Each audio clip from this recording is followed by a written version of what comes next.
Half revolution में कितना आ रहा है? देखिए इसमें ब्लॉक जो है स्ट्रिंग के साथ अटैच होकर के एक सर्कुलर मोशन, सर्कुलर पाथ पर वो इस तरीके से घूम रहा होगा। क्लियर ना? जैसे क्वेश्चन में दिया हुआ है। तो अब मान लेते हैं यहाँ पर ब्लॉक है, ये हॉरिजॉन्टल प्लेन है। हॉरिजॉन्टल प्लेन कैसा होगा? ये जो है अरेंजमेंट जो दिख रहा है, ये पूरा व्हाइट बोर्ड जो है अगर हम ऐसे ला करके ऐसे रख दें, व्हाइट बोर्ड ऐसे हो जाए और वहां पर जो ये ब्लॉक है वो ऐसे से घूमेगा। क्लियर ना? तब वो हॉरिजॉन्टल प्लेन बनाएगा। अच्छा, जब ब्लॉक ऐसे से घूमेगा तो mg किधर लगेगा? नीचे, और नॉर्मल ऊपर लग जाएगा।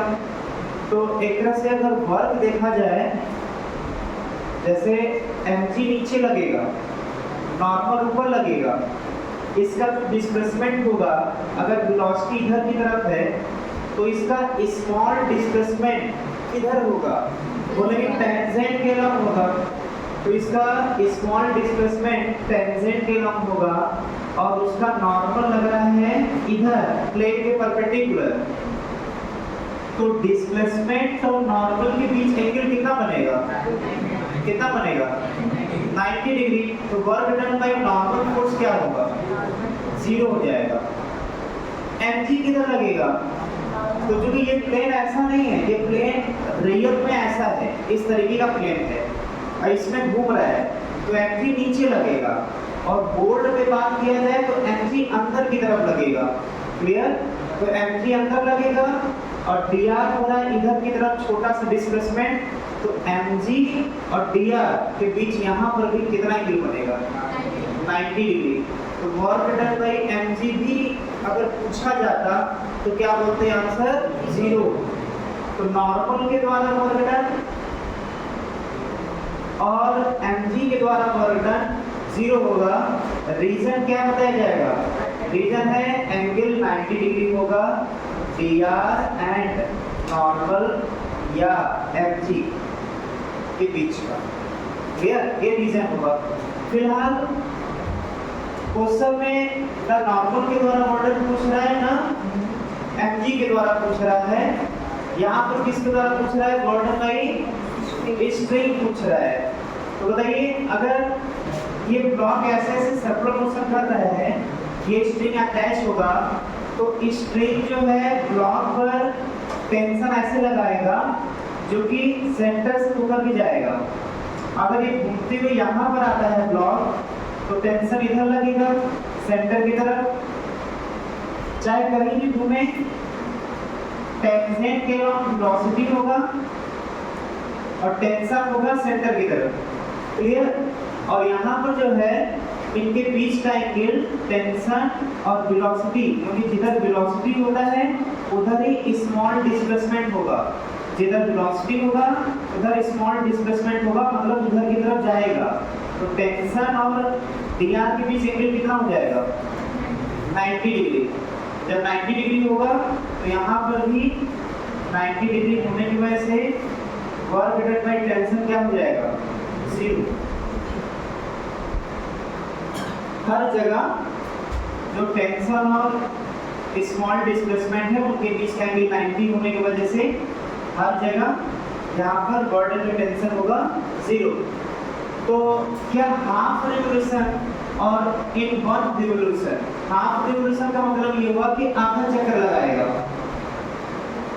तो ऐसा गलती नहीं करना था, हम पहले क्वेश्चन का सॉल्यूशन बता रहे हैं। ऐसा गलती नहीं करना था कि जो भी टेंशन इज इक्वल टू होता है सर्कुलर मोशन में m v²/r, ये फार्मूला हो जाएगा। यहाँ पर टेंशन निकालना होगा तो यहाँ पर m का वैल्यू दिया हुआ है, कितना है? 2 kg। वेलोसिटी 5 का स्क्वायर डिवाइडेड बाय रेडियस दिया है। रेडियस वही होगा जो स्ट्रिंग का लेंथ होगा, और 1 मीटर। ये हो जाएगा 50 न्यूटन।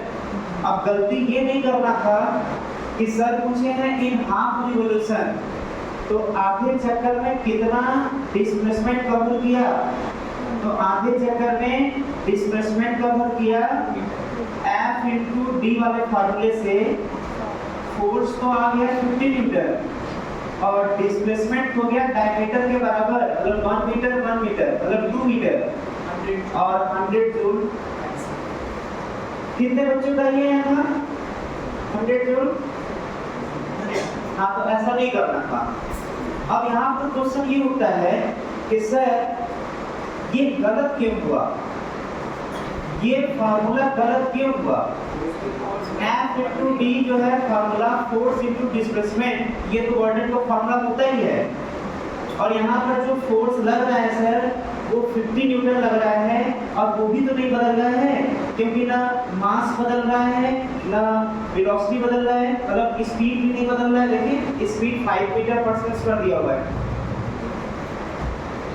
आप लोग इसका लिखेंगे यहाँ पर, अच्छा किए, इसको कट कर दीजिए और वो सुधार दिया जाएगा।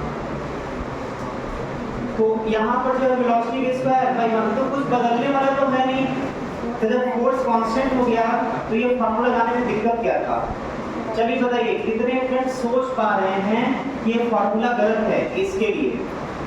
हाथ उठाइए, ये फार्मूला गलत है, यहाँ पर नहीं लगेगा।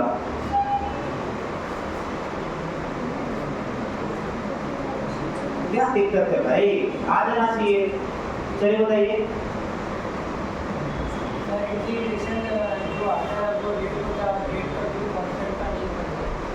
क्या चीज?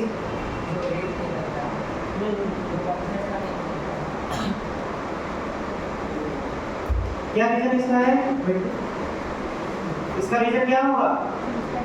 अरे भाई यहाँ पर फोर्स इनटू डिस्प्लेसमेंट वाला फार्मूला तब लगता है जब फोर्स क्या होगा? कांस्टेंट, और यहाँ पर कांस्टेंट मैग्नीट्यूड वाइज है, डायरेक्शन वाइज तो बच्चे का बदल रहा है ना। अरे डायरेक्शन तो बदल रहा है हमेशा, डायरेक्शन बदल गया तो फोर्स बदल गया, अब फोर्स बदल गया तो F इनटू D नहीं लगता, वहाँ पे इंटीग्रेशन लगेगा। इसलिए यहाँ पर ये तरीका गलत है, सही तरीका क्या है? सही तरीका है F इनटू dr का इंटीग्रेशन, ये फार्मूला सही है इस क्वेश्चन के लिए। अब यहाँ से देखिए, यहाँ पर क्योंकि डॉट प्रोडक्ट है तो डॉट प्रोडक्ट होगा तो F dr cos थीटा, यही होगा क्यों? और यहाँ पर जो है F तो 50 न्यूटन है, सही है, dr तो स्मॉल डिस्प्लेसमेंट है, रख देंगे cos